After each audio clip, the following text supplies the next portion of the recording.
Okay, today I would like to welcome Miriam Matova, who has come to prominence here in Canada for any number of reasons, but most recently because of an incident that occurred on a rideshare where Miriam uh, was was experienced a pretty severe anti-Semitic incident. Now, we're not going to talk about that incident, except Miriam, it's ended well for you, right? Yes. We have agreed on a settlement, and I'm very happy with the settlement. Okay, now since that incident, Miriam, and you coming forward and being very open about what happened, you've experienced a great deal of online hate and Yes. anti-Semitism and threats and intimidation. Now, before I ask you about that, I just want to let you know that we here at Canadian Women Against Anti-Semitism, we stand with you, we stand behind you, we are here holding your hand. We want you to know that you have a whole community of women that are dedicated to supporting you, who want to make sure that you are safe and feeling secure.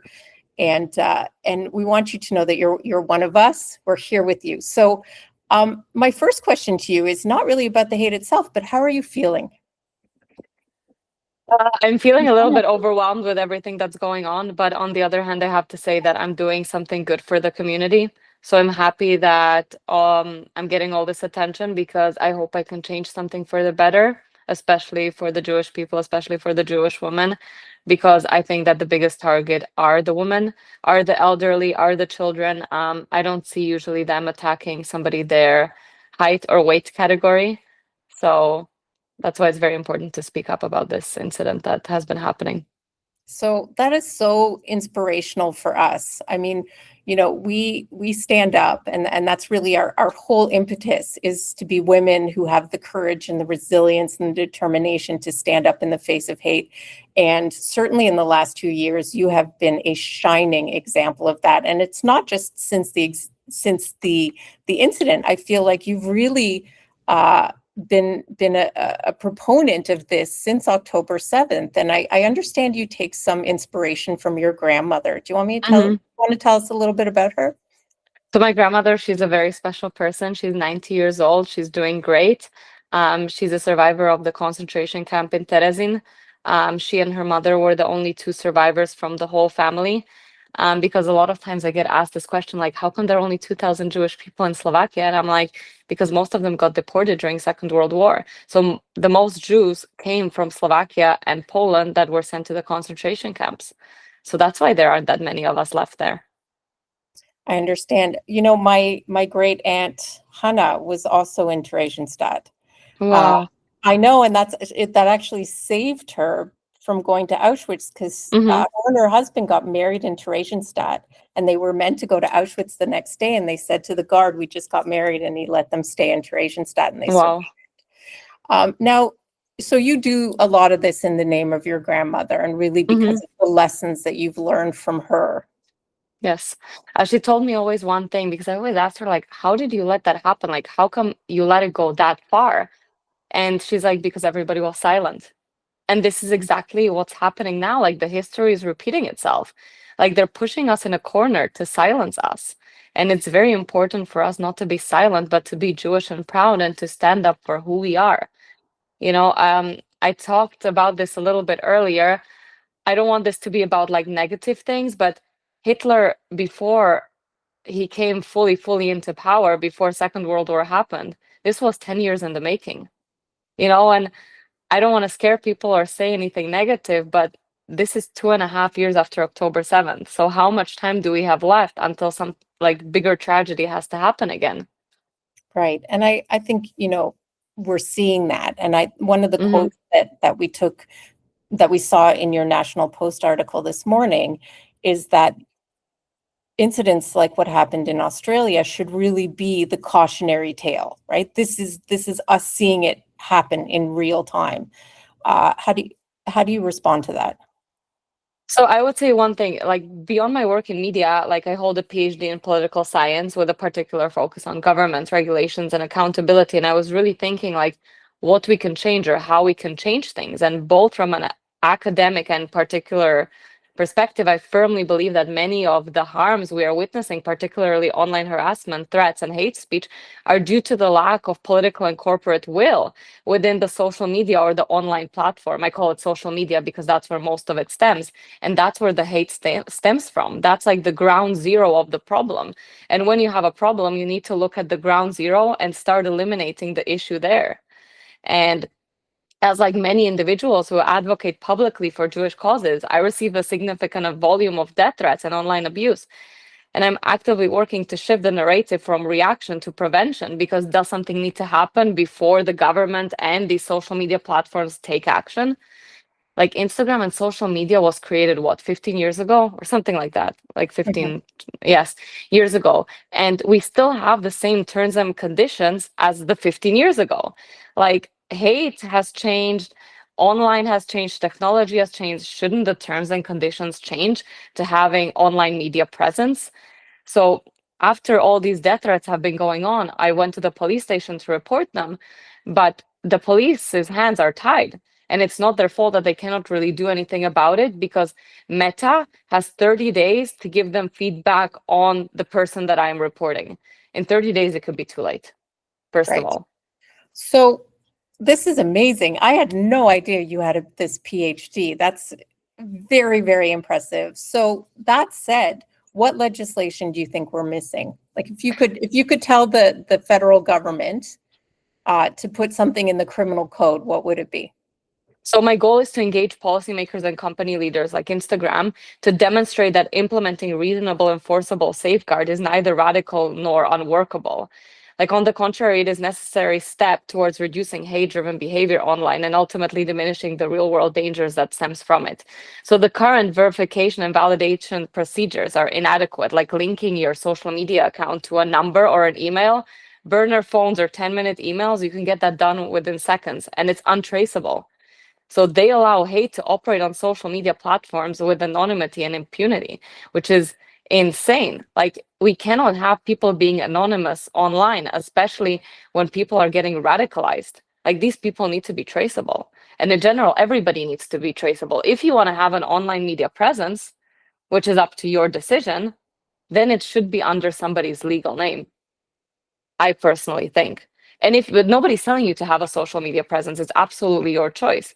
But even if you go to a bar, you're asked to show an ID if you're allowed to be in that space, depending on your age. So what's the difference between going to a bar and needing to show your ID and having a social media presence? Yeah, 100%. And you know, they say that the mean-spiritedness that's coming forward and the hate that's coming forward on social media is because the anonymity lets everybody say those little inside things out loud. And Yep. you've certainly gotten it in droves. I mean, we took a look at some of the hate that you've received on social media, and we posted it in our Instagram today because we think it's very important that people get a brutal view of what goes on. Mm-hmm. We do the same with the hate that we receive. Mm-hmm. So now these freedom of speech people are going to come down on you and they're going to say, well, you know, we need the anonymity of the internet. You know, even Grok, for example, has no guardrails on their AI. Twitter is or X is an absolute cesspool. How do you respond to the freedom of speechers? I would tell them that you can have freedom of speech, but why don't you want to present it in your name? Like even me, like with this incident, I'm putting my name and picture out there. You know, like if you don't do anything wrong, then why are you scared to present your name? That's all I can say. If you're not doing anything wrong, you have nothing to hide. You don't have somebody to hide behind. You know, you can say the absolute same argument with the people who wrap their faces and mask their faces at the Yes. protests that run up and down the streets of Toronto. You're 100% correct. I think if you're willing to say something, you got to be willing to stand by it. But not Absolutely. only that, but these people that are on the streets are stemming from the online hate. So again, that's the ground zero even for these on like protests that are happening in person. Because if they see that these people are sending death threats without any consequences, what do they have to lose? You're You absolutely know? right. So for you, social media is really the ground, is where the groundswell of the radicalization is happening. Hmm. I think so, yes, because exactly how you said, we post the death threats and they basically just laugh in our face because they know that nothing is being done against it. And I was even telling, like, when 9/11 happened many years ago, well, now it's many years ago, everything changed. Border security changed. Security on airports changed within minutes of the incident. Now we see hate online. Why aren't things changing? I don't understand. Like, if things were changed that fast after 9/11, why can't things change after Sydney, after the attack in the States? There have been so many. How many more innocent people need to die before something changes? Like, I'd rather prevent situations than taking care of the situation after it's too late. Well, I think that we have a lot to talk about offline as well, about how we can lobby together some of these legislatures and see what we can do with the criminal code. Yeah, because again, as we spoke about even before our interview, I have personally reached out to politicians 10 days ago, and I haven't gotten even a response, which is so disappointing because I think this is very important to talk about this issue because of what happened in Australia. Like, I don't want to implement fear into people, but like, does something have to happen in Toronto before the governments take action? Australia, okay, Australia had a horrible incident, but on the other hand, they did something really good. They implemented a new law or legislation saying that people under 16 years of age are not allowed to have a social media platform. They implemented it very, very fast. Yeah. And they did a very good thing. So if they're allowed to do that and implemented that fast by the government, why aren't we allowed to implement valid IDs on with like linking it to social media platforms? I understand that also Australia and UK have now outlawed the phrase globalize the intifada Hmm. So because what is Canada waiting for? absolutely, I think it took them the stark reality of what globalize the intifada actually means in terms of lives to Yep. make that change. And I'm hoping that Canada doesn't need the same lesson, certainly not at our expense and the expense of the Jewish community. Now, I understand. Now, you are coming very much with your face and your name, and you're putting yourself out there. What are you doing to keep yourself safe? That's a very hard question. Like, I'm careful. Basically, I'm careful. But on the other hand, I want to tell everybody that I still want to be loud and proud and Jewish. Like, I still am not taking off my Magen Davids. Like, these things are very important for me. I still want to show everybody that it is very important to show your Jewishness and not be scared. I was speaking with Elisha Rabbi a couple of days ago in Miami, and he told me one thing that really resonated. He's like, please don't take your kippahs off. Don't take your Stars of David off. Do not do that because that's what they want us to do. And that's how they get their power, from threatening us and from us being scared. And we need to show the opposite so that they see that they cannot get us out. Right. Terror only works if we allow ourselves to be terrorized. Exactly. And Yeah. that's again back to saying that if you want to be anonymous, you shouldn't be having a social media platform. Like, why? That means you're not doing something right. But you do have some numbers to call just in case, right? Yes, I do. Yes, I do. But Um, because for I have us, this I what have to say that the police that followed up, the hate crime unit that followed up with me after about the incident, have been very nice to me, and it's not their fault that their hands are tied. Like, their hands are really tied, and they are dealing with a lot of incidents similar to mine, and they're very sorry. They're very apologetic, but this is something that needs to be changed in our governments and in the companies, not within the police. Okay, because the thing that I always say to my team, to the CWA team, and I say to you as very much part of that, is you got to keep yourself safe, right? Hmm. We need you. We need you whole and healthy and to continue this fight. It's not just altruism. Now, I understand that last November you visited Israel for the first time. Yes. How was that? It was life-changing. You know what?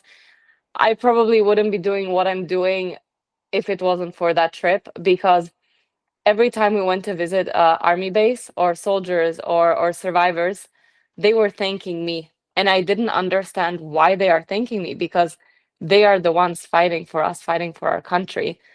And they told me the fact that we support them from so far, that means the world to them. And they're seeing all these anti-Semitism online, and they're losing hope. But then we are the ones that bring them back the hope. So every time I fight against something like this cause that I'm fighting against now, it's very important for everybody to reshare it and to speak about it, because I don't want this issue to go away. This issue needs to be dealt with, in my opinion, because this is the beginning of a much, much bigger problem, and this is something that needs to be taken care of. I mean, there's nothing greater than feeling like one big family when you go to Israel.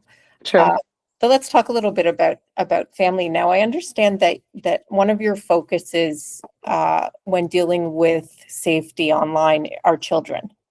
Hmm. So do you want to talk about that for a sec? So I really like what Australia did with the policy regarding banning kids from social media. I personally agree with it. I know that many people will not agree with me, but I think children should not see hate, should not see violence, and that is what is stemming from the online platforms. And I think that children should be children, and they should allow to play and to have fun and to see only positivity. They shouldn't be seeing these things. And that's why I think it's very important to keep them off of social media. I absolutely agree with you. In fact, I offered my children substantial amounts of money if they can stay off social media until they graduate from high school. That said, one of the things that you said right at the very beginning, and certainly something that is very much our focus, is the misogyny that gets mixed in with anti-Semitism when Hmm. it gets directed at women. Like I repeat all the time, people don't call me a dirty Jew. They call me a Jewish whore. They call me a Jewish bitch. They tell me, they threaten us with rape. Hmm. Not just murder, but also rape and the other sexualized language. Um, and you certainly encountered some of that. Yeah. Do you feel like that affects you differently than just this straight old anti-Semitism? The hate in general is a problem, I think. It doesn't matter in what shape or form it is, but hate in general should be stopped and should have consequences. Because, yes, now it could be something less severe, it could be something more severe. It doesn't matter what level of severity it is or who they attack, they cannot be attacking anybody. Full stop. You know, this has nothing to do only with children or only with women in general. If you want to do these kind of things online, you can, but then deal with the consequences. So what we've encountered as a Jewish women's group is not just the misogyny that we deal with and the threats of rape and the misogynistic language, but the radicalization that has infiltrated into our society has affected the rape crisis centers and the women's shelters. And so women don't have access to this kind of crisis care.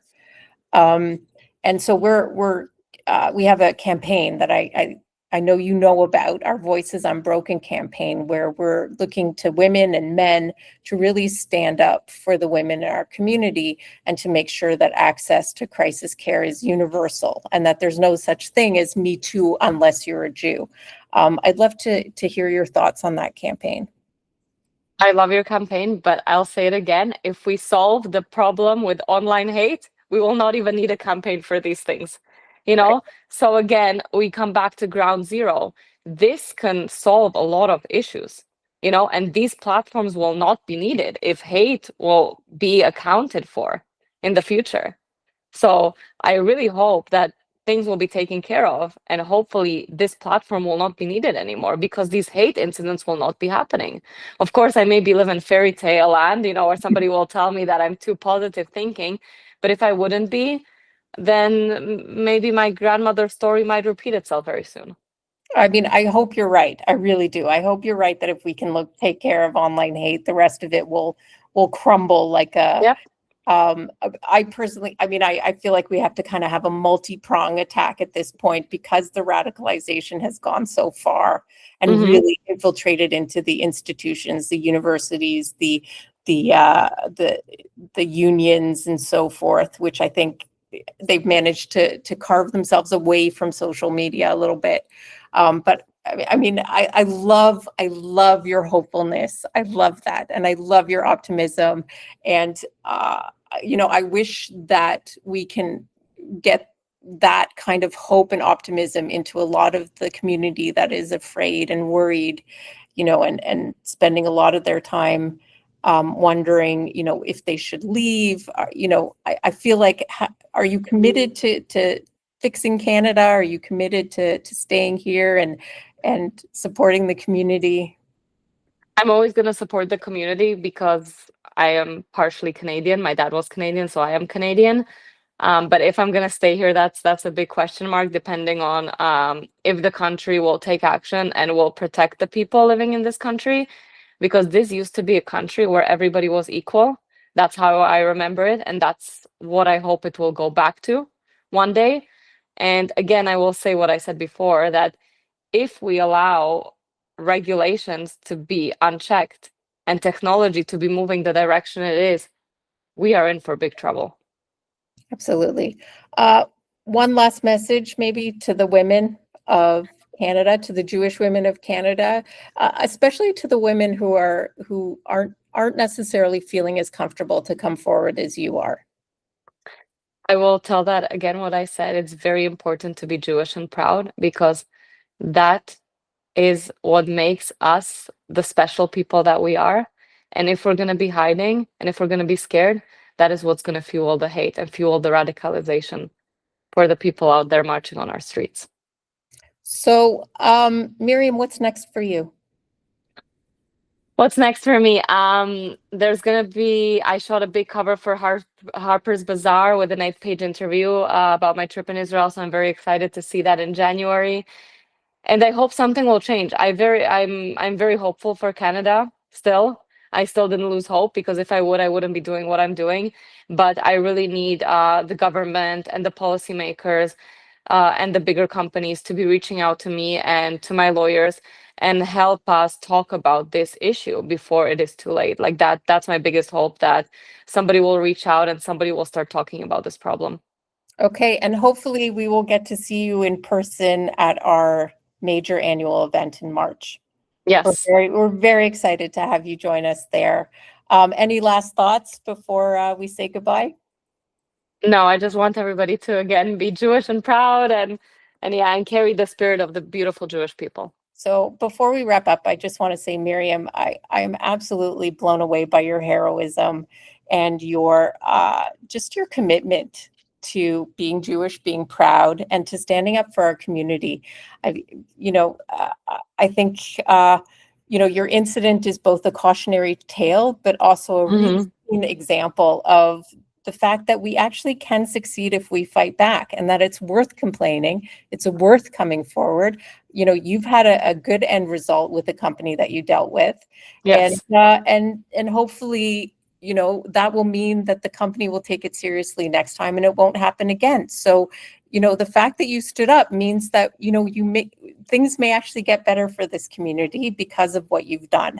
And for the Jewish women, for the Jewish community, that's fantastic, because I know a lot of the time we feel like we're banging our heads against a brick wall and nothing's getting better. But I mean, look at you. You succeeded. But again, it's also thanks to all of you guys, because okay, I created the noise around a certain issue, but it's very important for everybody to reshare, to speak about it, for it not to go away. Because all these people want is these things to go away, and we Yeah. need to tell them that these things are not going away until they're not solved. So I also need all of the Jewish people and all of the women and everybody to help me fight this battle that I took on. So it's not only in the hands of me, it's not only thanks to me, but it's also thanks to everybody else, that they've been helping me, resharing my posts, following my story, and helping me spread the word, because that is something that I wouldn't be able to do by myself. Well, you know that you have all of us at Canadian Women Against Anti-Semitism. You are one of us. We are Thank you with so you much. every step of the way. We are holding your hand. We are holding you up. You're holding us up. It's very mutual, but at the same time, please stay safe. Yeah, Please. I want to say one more thing, that I know I don't mention him a lot, but without my lawyer Howard Levitt, I wouldn't be where I am. Like he's become family in this past 10 days. He's been checking in on me. He's not only a lawyer-client relationship. I think this is much more, and the amount of support and power he has given me to make a change, I cannot be more thankful. Standing. Yeah, like I'm very Outstanding. thankful that I have him by my side. Like I wouldn't be able to do this without him. Outstanding. Well, let's keep working together. This is the first of many conversations, because I feel like there's, in here, there's a project for us to work on together, and I look forward to that. Same, Okay. So same. thank you so much, Miriam. Thank you. Take care. Bye, bye. Bye.